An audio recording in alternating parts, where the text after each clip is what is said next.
Hello, guys. God bless. I want to thank you guys for the prayers. They've really lifted me up and really lifted my spirit. So, definitely an answered prayer. Thank you so much. Um, as I've been thinking the past few days and praying, the Lord uses a lot of military references with me in His walk, in my walk with Him. And I kind of just want to put something together and kind of show you. Um, just kind of tell you my story a little bit and how this affects how my military life parallels my spiritual walk, and it really does. And I don't know if any of you have that experience as well. Something in your life, does it parallel your spiritual walk with Christ? But my military career does, and I just wanted to share some stuff with you. So hopefully you enjoy this. Um, when I was in the military, I was in a job I didn't like. I had poor leadership. I wasn't trained well. The morale was low. I didn't like the military at all. The job I was in. I was in the military police, and I didn't like it. Um, I wanted to change my job and become infantry. Uh, where I was stationed, First Ranger Battalion was located, Hunter Army Airfield in Savannah, and they had good leaders. They had solid leadership, just great people. They did good things. They were jumping out of planes all the time, and I was like, I want to go do that job. I really wanted to be a ranger, and so I ended up changing my job after some time, and I went into the infantry. I went to AIT at Fort Benning, Georgia, then went to the 101st Airborne Division. And one thing I noticed was the infantry leaders, their high-ranking officers and NCOs, all had flashy uniforms. They had all kinds of badges and insignia and ribbons, and you look at that, and I kind of think of Christ, because I think of Christ as being glorified in His state. None of us can imagine what He's going to look like when He breaks through those clouds. I have no idea, but I imagine it's going to be very, very powerful. But you look at Christ, and you think of your image of what you think Christ looks like now in His glorified state, and I look at these leaders in their quote unquote glorified state with all their regalia, and he goes back to those things, those badges, those ribbons, those shiny things, all were from suffering. Uh, you know, Purple Heart, one of the most beautiful badges in the military, is for being wounded, for being wounded by the enemy. And I look at Jesus and how He was wounded by the enemy, and the glorified state He's in, and what that ribbon really cost. You know what I mean? And it's the same with the infantry. The prettier the medal, the greater the suffering. You look at the bronze stars and the silver stars and the Medal of Honor and all these different medals, and they're big and they're flashy and beautiful, but they had a price for them. There was a price, and just as these leaders endured, so did our leader, Jesus Christ on the cross endured. And not only endured on the cross, I mean, He came at the worst time in history. No running water, no electricity. He had no place to lay His head. He had no bed. He just wandered, the shores of Galilee and Jerusalem and Israel. And, where He stopped for the night was where He stopped for the night, and there was much suffering that went along to the present state He's in now after His 3 days in the tomb and became glorified. And I look at those leaders and I think the same thing. The shinier things they have, the greater the suffering is in their past. And just moving along, some other things I wanted to mention. So when I got to my unit, I got in extremely good shape, and all these leaders were Ranger qualified. They had been to Ranger school. And I was like, well, I want to be a leader, and I want to be Ranger qualified. I want to do these things. I want to jump out of planes. What do I got to do? Well, I had to prove myself. I had to prove myself greatly. Ranger School is an expensive school. They don't just send anybody. In fact, they probably send out of 130 guys, maybe 3 a year, usually. So it's a very hard school to get, and you got to prove yourself. So I worked very hard. proving myself and being a good soldier and being in great shape. I got in such good shape. I could run 5 miles in 36 minutes. I could do 100 push-ups in 2 minutes. And so as the leaders saw that I was trying to prove myself, they became more apt to send me to Ranger School. I had to volunteer to go to the school, but the leaders had to choose me to go to school. And just like the Bible says, we are chosen.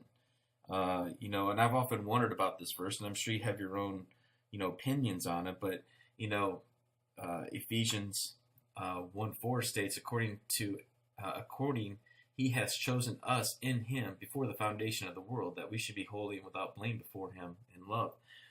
How does that? So we were a chosen group before we even knew that we were going to come to Christ. You know what I mean? So we were selected for this. And there's other verses. There's John 6:44, Ephesians 1:11, 1 Peter 2:9. You have your own opinions on it. I feel that we were in a spiritual state in heaven, and when the fall happened with Satan, we had to make a choice. And Jesus chose our spirits when to send them to earth. For this, we're selected for this time period. Just because you volunteer and you're selected, though, doesn't mean that you're going to be a ranger or that you're going to be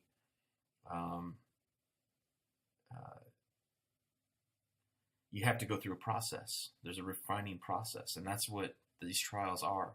They're a refining process. I just because I volunteered, I was in good shape, I was chosen by my leaders, I still had to go to Ranger School. And that was the beginning. And you get down there, and you go to Fort Benning, Georgia, and you are going to be dismantled, and you're going to be rebuilt. And just like 1 Peter 2:5,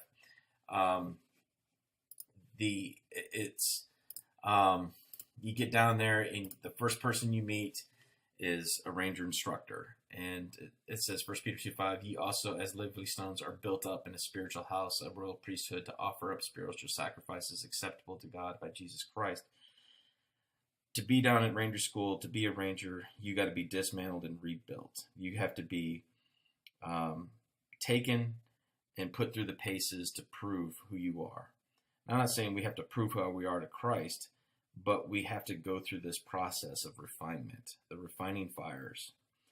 And, these ranger instructors, and I was a ranger instructor for a while after I eventually graduated and everything, but they're evil. They are evil. I was evil. I was a very bad person to ranger students. But God uses the evil in these guys to forge us, to make us who we are. And that's exactly what these instructors do. They are used by the ranger school to make you into a ranger, just as God uses the evil to make you into one of His soldiers.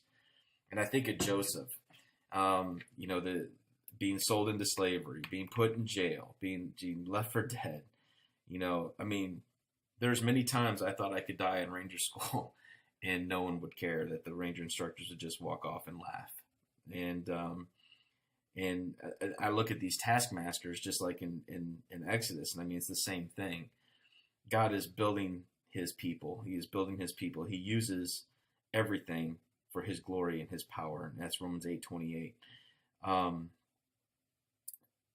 These instructors would humiliate you and totally belittle you, and that's what we're going through with these trials. We're going through these things to be refined in the fire.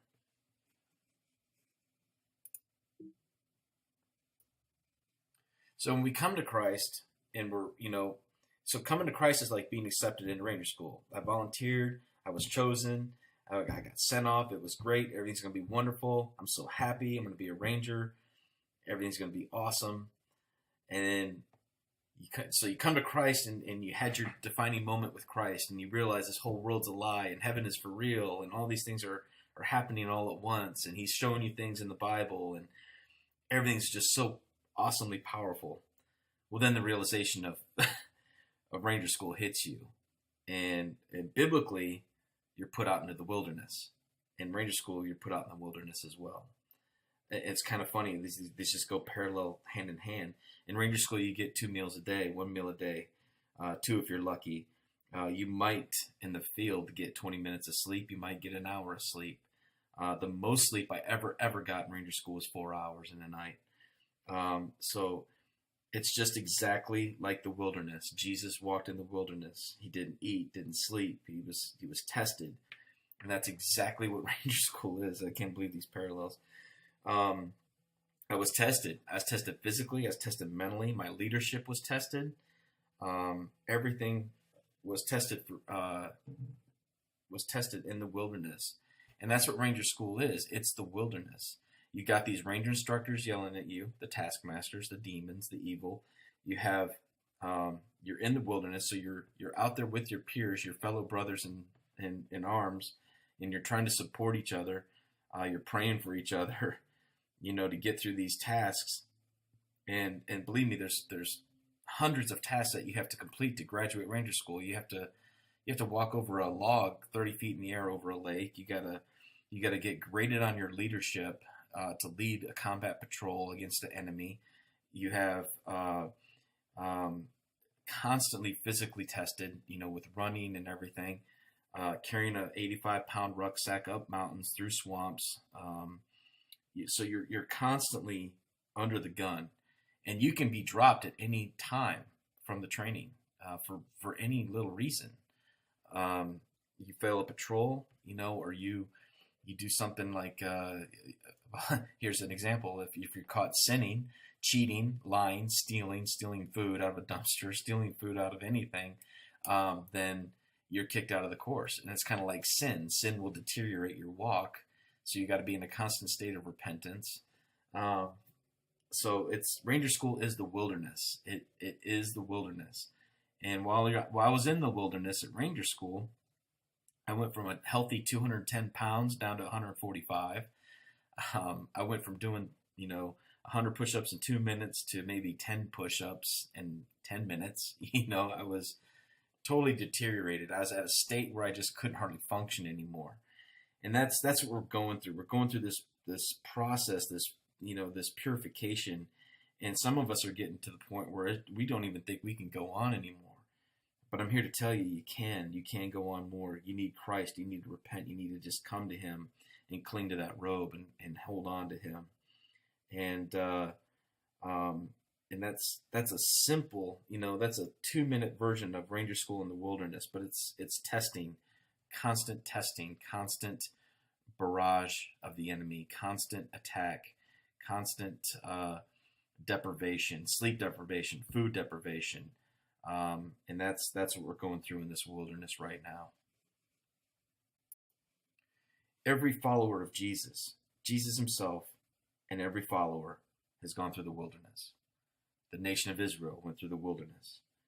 Paul in the wilderness, the disciples in the wilderness. Everybody was tested. Nobody had it easy. Nobody had an easy walk.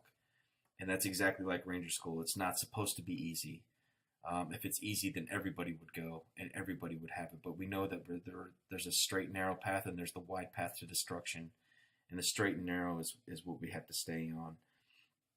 And when I started Ranger School, there was 263, I think, that started. I think out of the original 263, there was maybe 70 that graduated straight through. Many people got recycled, which they go back to other phases to reassess. So that's a huge, number, and that's not even counting the PT test at the beginning. That number could be a lot worse. And these are the best of the best coming from the Army. These are the best soldiers and the best units coming from the Army to go to the toughest school in the Army. So, that's the wilderness, folks. Everybody goes through it. We have to go through it. Only Jesus can get us through it. But we're going to talk about graduation next, and what happens, when we complete our wilderness trials, and how we're rewarded. In Ranger School, you're assigned a Ranger buddy, and this guy stays with you the entire time. You go to the bathroom with him, everything. And Mine kept getting into trouble, little trouble. But at the end of the school, he got in a little bit more trouble, and he ended up getting dropped from the course. He went 72, 71 days and then ended up failing to start all over again if his unit would let him. So that's what I mean by the straight and narrow. We have to stay on the straight and narrow. In Matthew, one of the best studies the Lord ever gave me, and was, I was on a camping trip. The Lord said, I want you to go through Matthew and I want you to highlight every command I gave. And I was like, well, that doesn't, okay, I'll do that. I'll read those. But it's not like the fun things, the Lord has shown me, like conception and the moons and the stars and the signs and all these different things He's shown me. But I went through, and as I started going through, and I'm like, these are commands. God is giving us His marching orders. These are orders we have to follow. Salvation is one thing, but if you believe, then you'll follow. I mean, a lot of people say they believe, but are they following? And if you go through Matthew and you start looking at these commands, like to carry your cross, to be counted worthy, to pray for these things, to love the poor, to help the widows, to help the orphans, to be watchful, to do all these things. As I started going through, I'm like, this is a commander's list, and God is giving us His commands to follow. And these are not debatable. These are commands. These are not things that I'd like to see you be this, or I'd like to see you be watchful. I'd like to see you. No, He says, go and sin no more. That means go and sin no more, not go and try not to sin anymore. I mean, we need to be as holy as possible, repenting if we aren't. So, my friend went through the whole course just to get kicked out at the very end. And that's a wonderful lesson of, we can fall. We can fall. We can become in a backslidden state. Israel did it several times. So it's a straight and narrow. It's a straight and narrow. And as long as we are abiding in Him, following His commands, then we'll stay on that straight and narrow. Now let's talk about graduation. When I knew I completed the course, it was the biggest, of course, uplifting moment. I had lost so much weight. My mom didn't even recognize me at graduation. My wife did, but it was such a big relief. It was over. It was done. And if you look at my video, The Bride's Resting Place, you'll get I had the feeling I had in that dream was probably the most important thing. The dream was wonderful, but the feeling I had was, life is over here. We're in an eternal state now. It's all behind us. It's all over. It's all done. And that's what it was like with Ranger School. And I got back and I went to my unit and everyone was happy. They gave me 2 weeks off right off the bat. Go home, go eat, go sleep, relax, do what you got to do, heal up. And we'll come see you at the end of 2 weeks. At the end of 2 weeks, I got back to my unit again, and they immediately sent me to the Staff Sergeant Promotion Board. Normally, these promotion boards are very rigorous and very tough. I walked in. They saw I just graduated Ranger School. They said, congratulations on your promotion to Staff Sergeant. Have a wonderful day. You're dismissed. So the reward of wearing a Ranger tab on my left shoulder, the reward of promotion, I got assigned to be a squad leader. They put me in charge of, instead of 3 guys, I was now in charge of 7 guys. All these good things started to happen. I actually got a bonus. I got like a $5,000 bonus to re-enlist because I was now Ranger qualified. People in the unit look up to you now, that you're a part of the club. You're part of the brotherhood. And it's the same thing, of course, guys, with Christ. His rewards are with Him. The crowns, the homes that we have, the places prepared, the wonderful things that are promised to us that no eye has seen nor ear has heard. It all makes sense to me now. It all makes sense to me on this wilderness, this trials, the things that we have to go through. So I just wanted to, I guess, just share that with you, and how my military career has paralleled the actual walk with Christ, and it's just amazing what He's done. Thank you so much for your prayers. I hope you enjoyed this video. God bless you, and I'll see you all very soon.